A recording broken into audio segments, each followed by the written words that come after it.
chỗ đấy đây mê mê 아니 마술자의 매매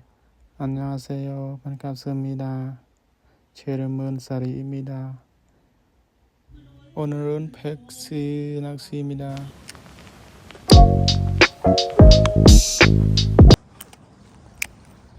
trời lên đông nhiều không còn bên trâu mới lớn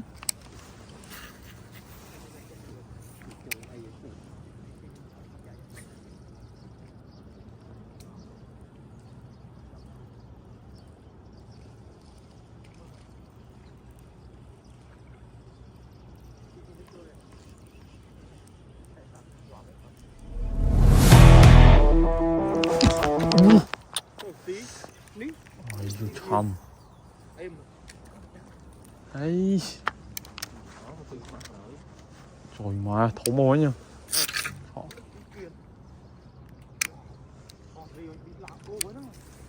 ngon đến lúc cho làm cỗ bắt đấy mình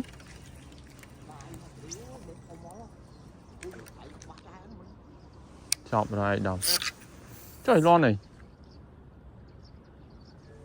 mạ đòn mấy thủng mà lục khô luôn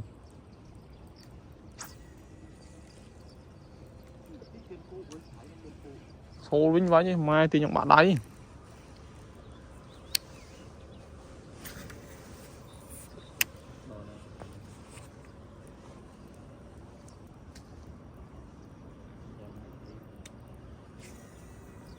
nào là nó chịu rồi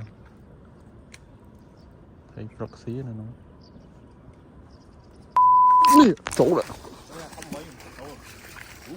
làm cua nắng nắng đi nắng này chuyện nó mày đom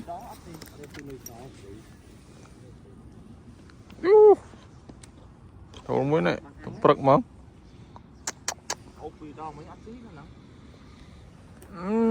chỗ mới đom thật gì đâu em muốn sao đấy thử hả trời vậy wow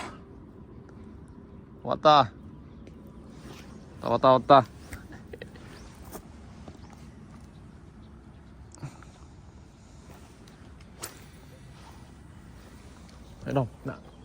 thấy đâu nó là thầy hả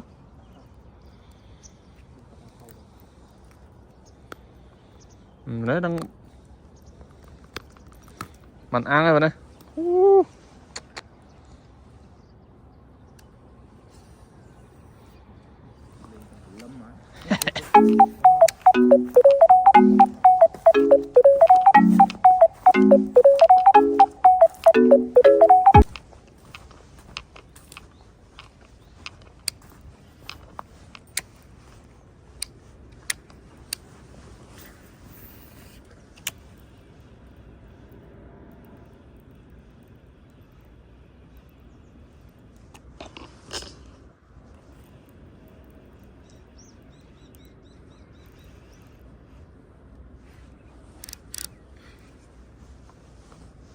thôi mà chụp chụp đau vậy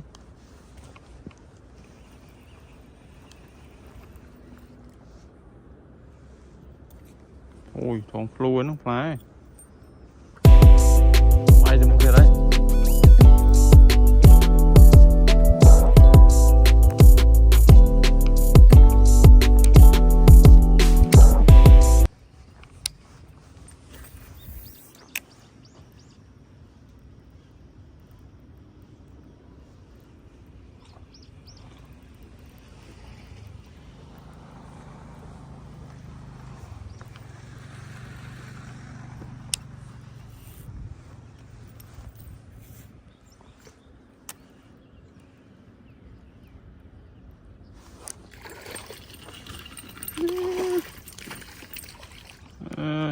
왔다.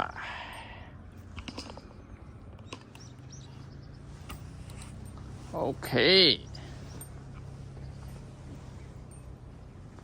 후후. 후후.